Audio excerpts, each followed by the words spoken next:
a hard act.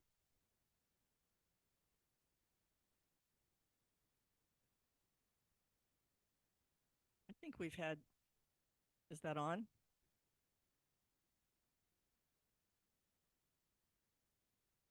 How about that?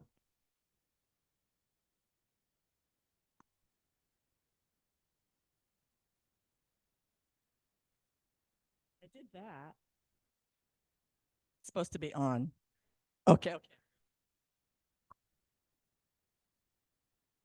okay. Like a lollipop.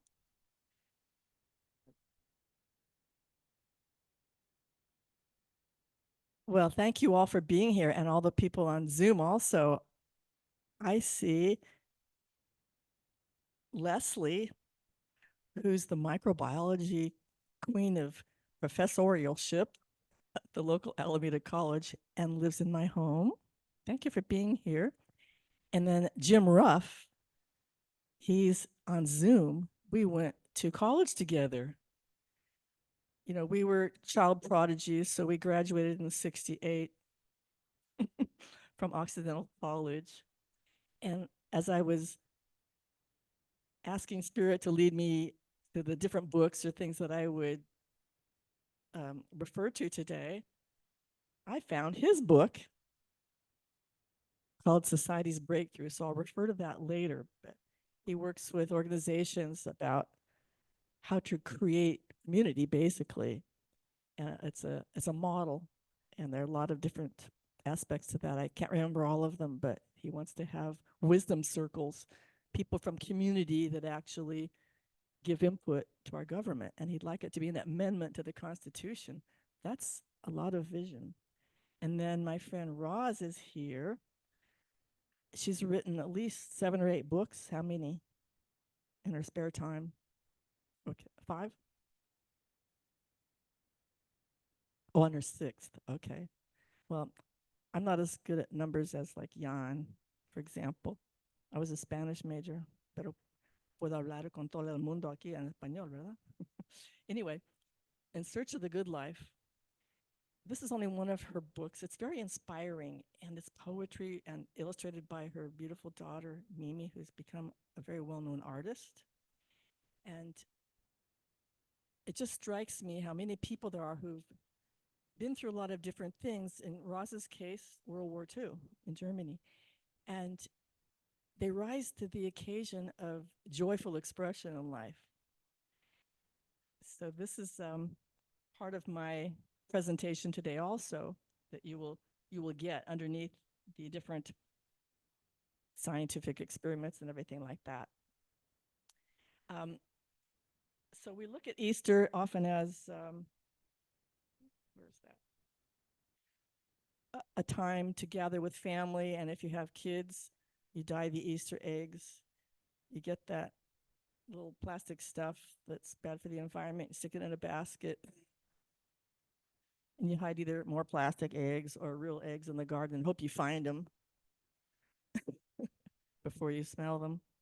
But in New Thought and what we follow, that really came about from a lot of the scientific and like Mesmer and people who were delving into a lot of different ways of looking at the world in the 1800s. New Thought came out of that. And many of the people had inspirational experiences and healings. So they founded Unity and Christian Science and Science of Mind. But this is a book I call my Bible. This is something I read almost every day. And the title for today is Rising Up. And they always have quotations. Do not think you must wait until you die to know eternal life. Life in its fullness is here now. And it talks, the person who wrote the monthly messages said, Christians around the world will celebrate resurrection of Jesus as their savior. In Science of Mind or New Thought tradition, Easter takes on a different meaning. We view Jesus as a master teacher who led by example. And he said, these works that I do, ye shall do also, whether it's healing. I don't know about changing water into wine. I just take a shortcut and go to the wine.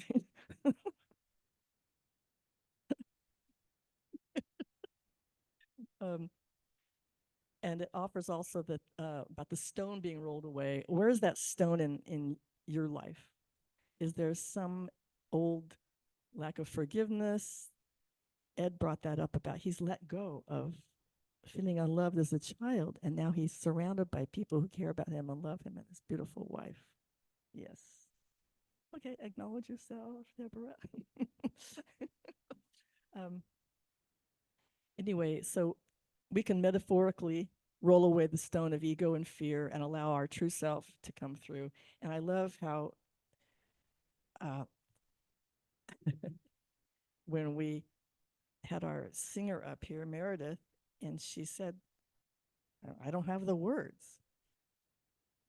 And so when you look on the handout, and if you didn't get one, I have a few extras, but there's a whole page of um, of quotations. And I noticed last night after printing everything, of course, that I didn't put Butterworth.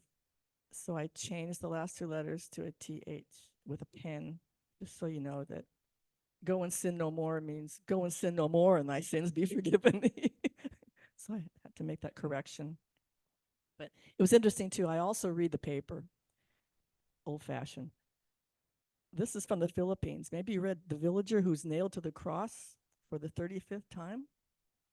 He thinks he's going to kind of let go of that idea. He's a 63-year-old carpenter. But it's interesting because the people see that and then they are reminded about what they can overcome.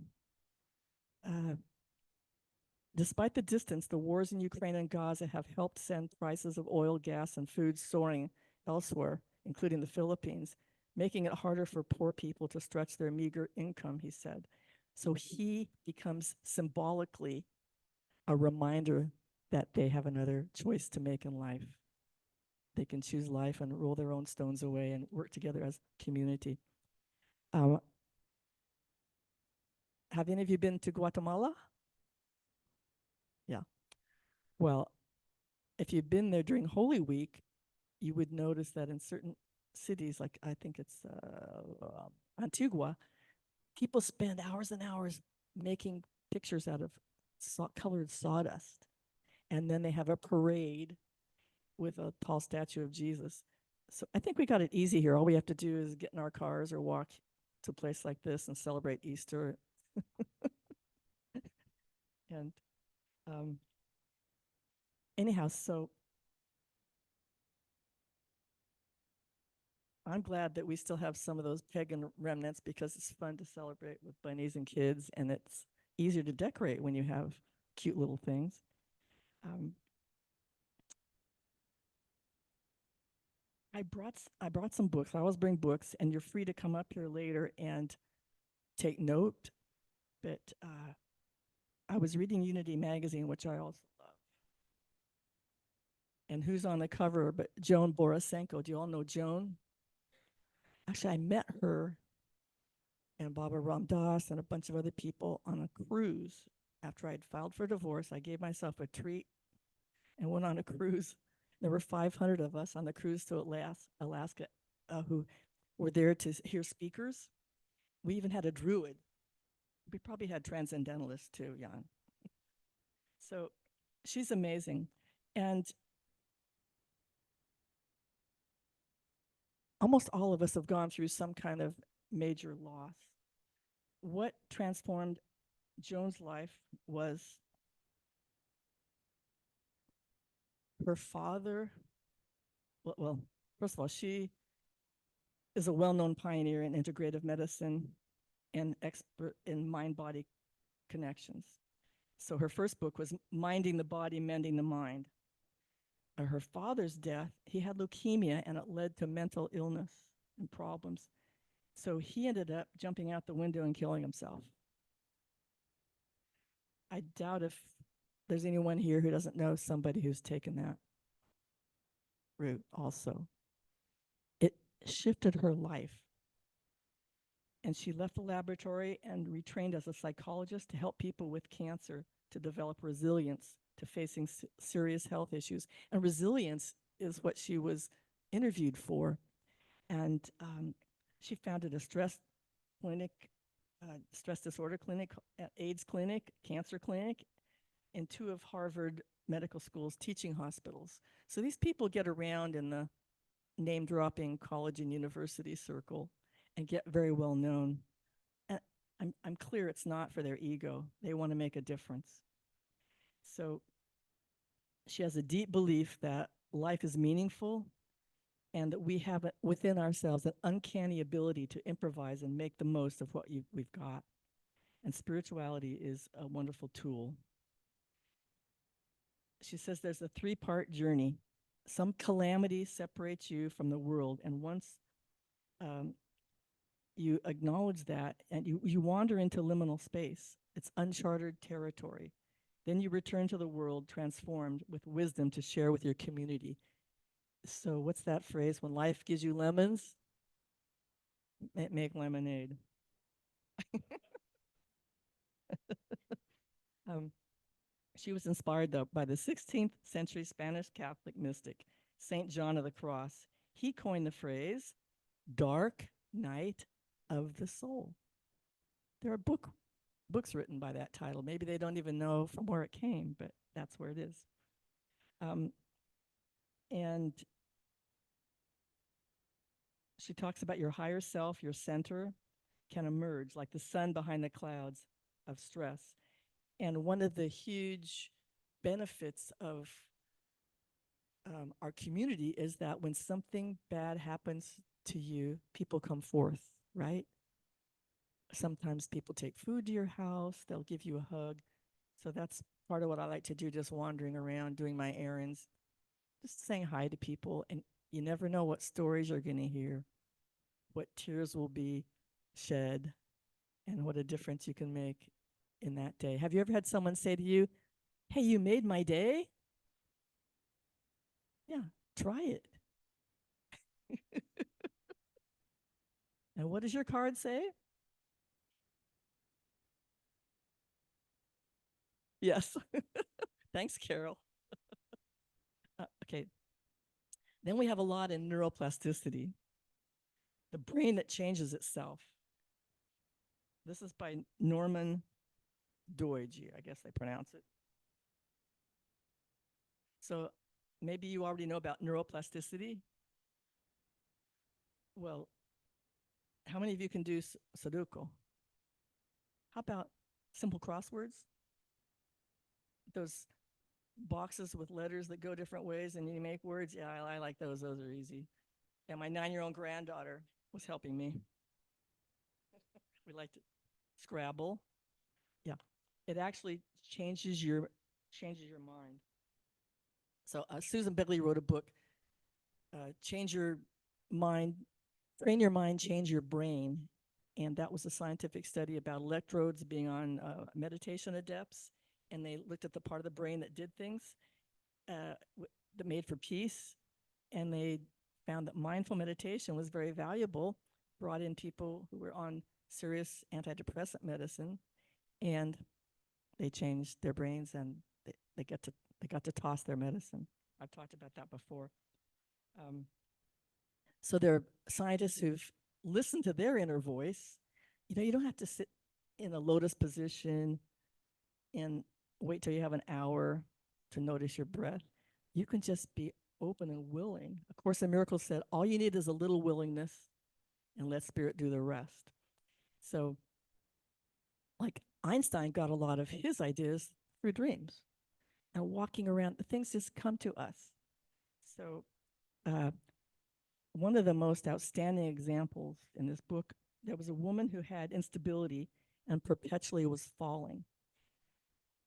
And in the 1930s, a psychiatrist named Paul Schilder studied how a healthy sense of being and a stable body image were related to the vestibular sense. So hers was totally off.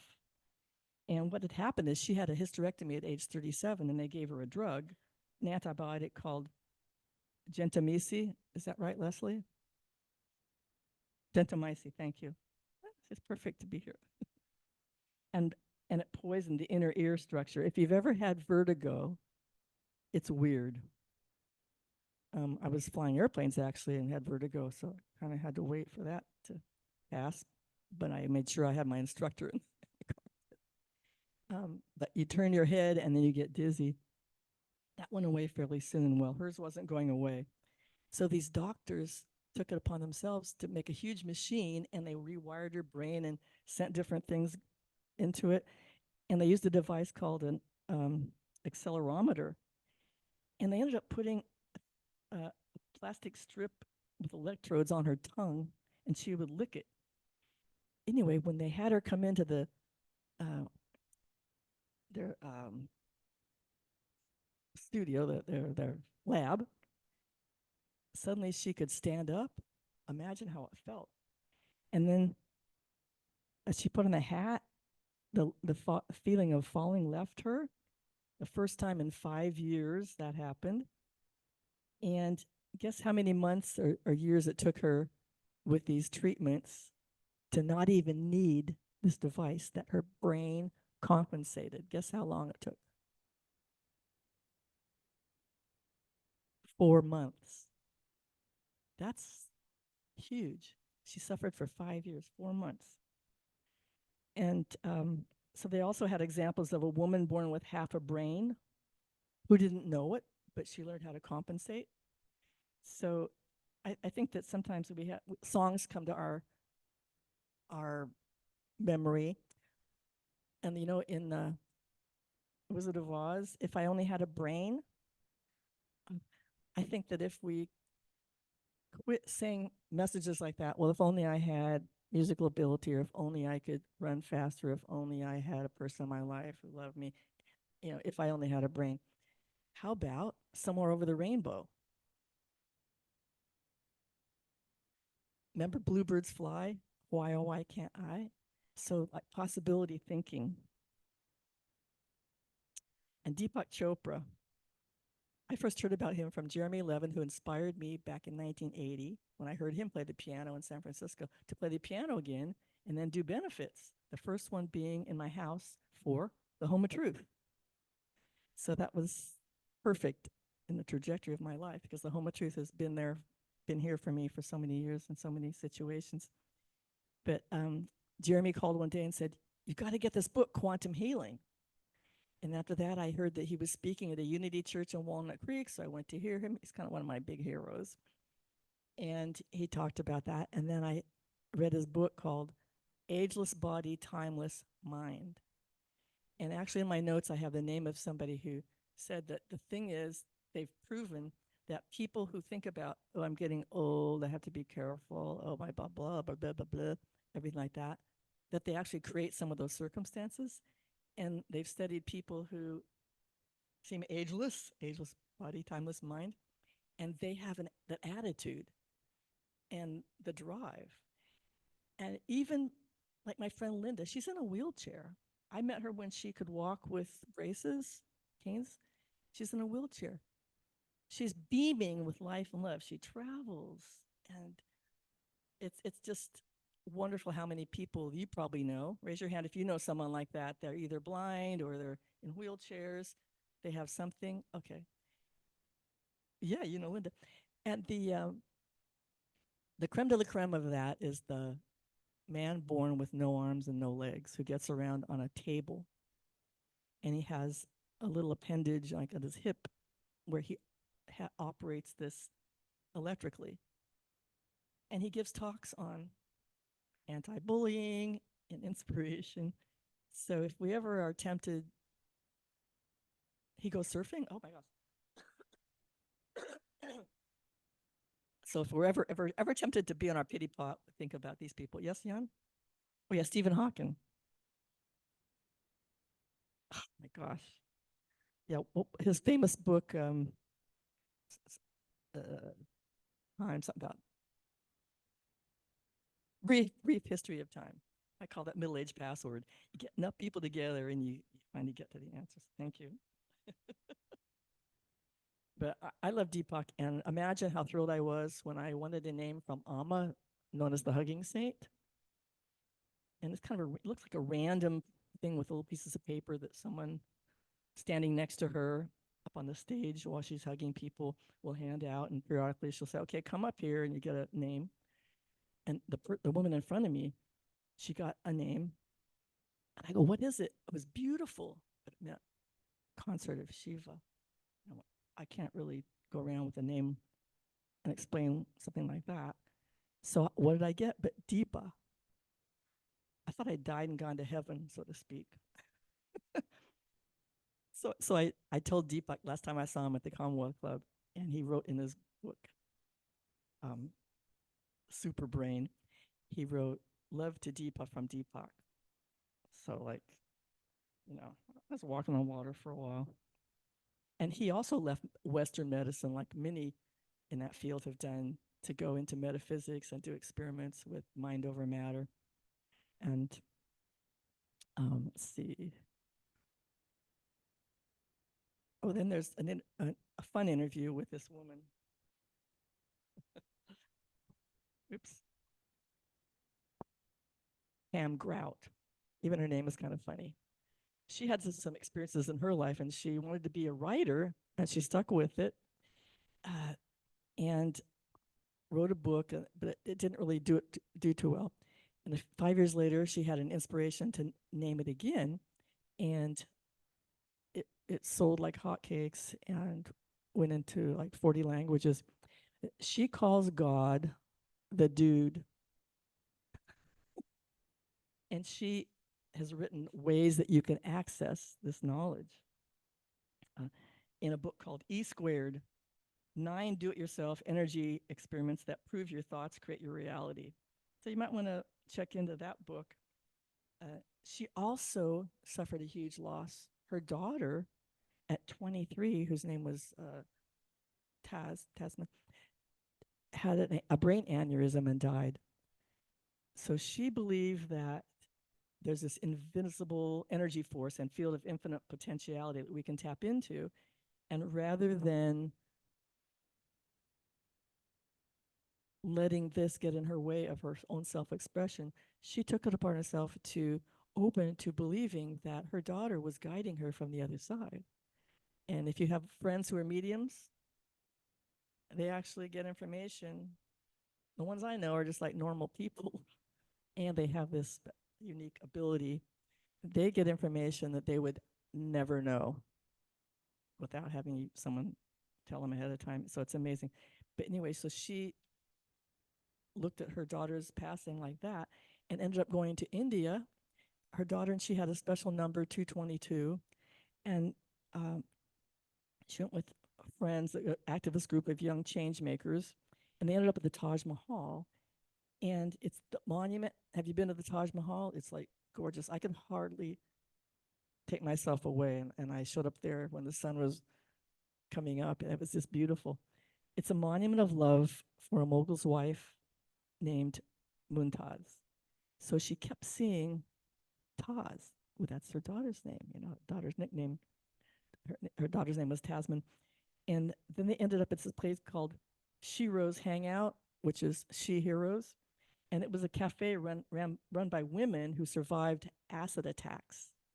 If your future in-laws didn't or don't like you in India, you're out. And that's one of the things that would happen.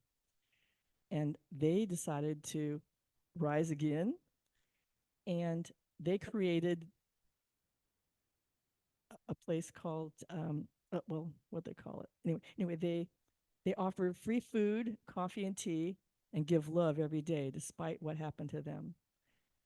So anyway, that's when uh, she started a foundation called 222 Foundation Grant, and it was awarded to them in 2019, and it went to help those women move to a bigger space in Agra. So what blesses one truly does bless all.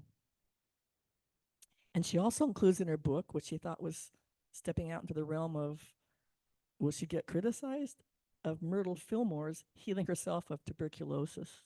The Fillmores ended up with the path, religious path of unity.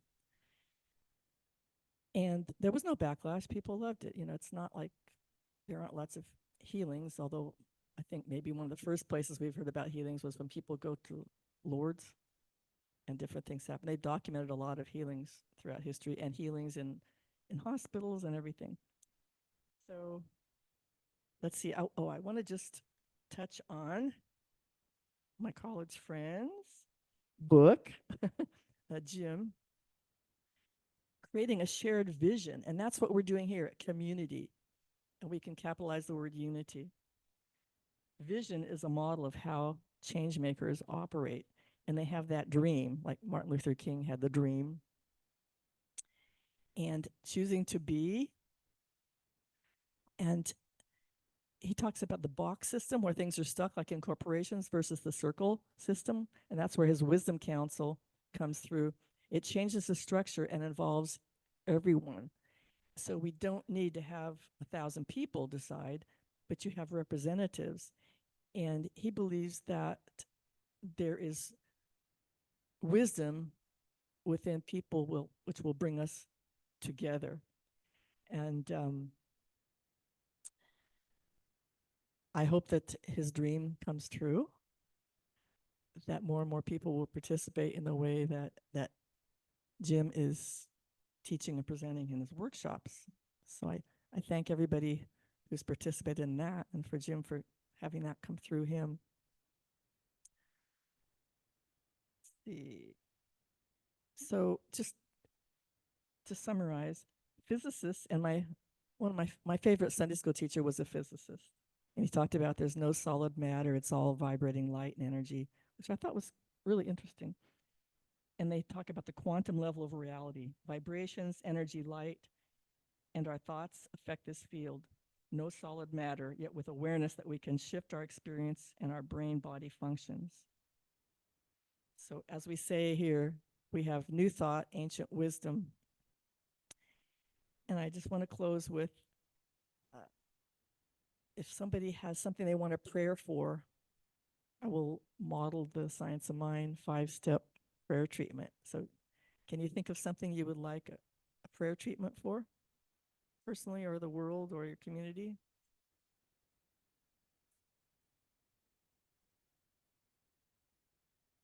Oh, everything's perfect. How about peace in the Middle East? All right. So let us all know that it's also been scientifically proven when you have 10% of a community who shifts their consciousness, it reverberates. So we could use some transcendental meditation people here in the Bay Area for crime. But I know there is a movement to address those issues. More and more people are coming on board. And I like to focus on what is working in the world and for the homeless people and people in other needs. So we recognize now, we call forth whatever words used for God, spirit, the force, that it's love. And we surround the people in our thoughts right now who are in the Middle East. And we know that the Palestinians and the Israelis, and no matter what people's religion is, that at the core it is love and it is harmony and it is selfless service and it's compassion.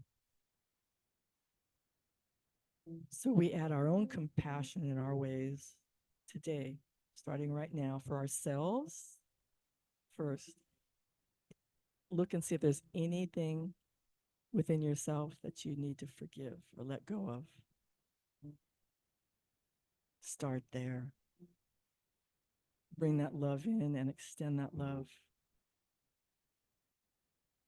Know that you are connected. We are each connected with our divine source, as is everybody in the world. And you can be thinking today about all the examples of this, of people from throughout the world who have overcome things, like Gandhi. Be the change you want to see. Be it as you walk through life. Know that divine mind is always present, working within each one of you for clarity in your perceptions, for clarity in your next steps. Seek to hear that inner voice, the voice for goodness and truth. And we give thanks for all the spiritual truths and the trainings and the things that we've read and heard and the people in our lives who provided comfort for us and love for us and direction. People who've helped us with our yards, with our houses, with our computers, with our physical beings. We give thanks for all that inspires them. And let us release this prayer into the mind of Mother, Father, God, the intelligence of all that is, underlying everything that we see in nature and in our lives. And know that we are all one. Creation continues, is eternal. Life goes on. And we know that today we honor the freedom that we have, freedom of expression, freedom of movement, and our community. Thank you.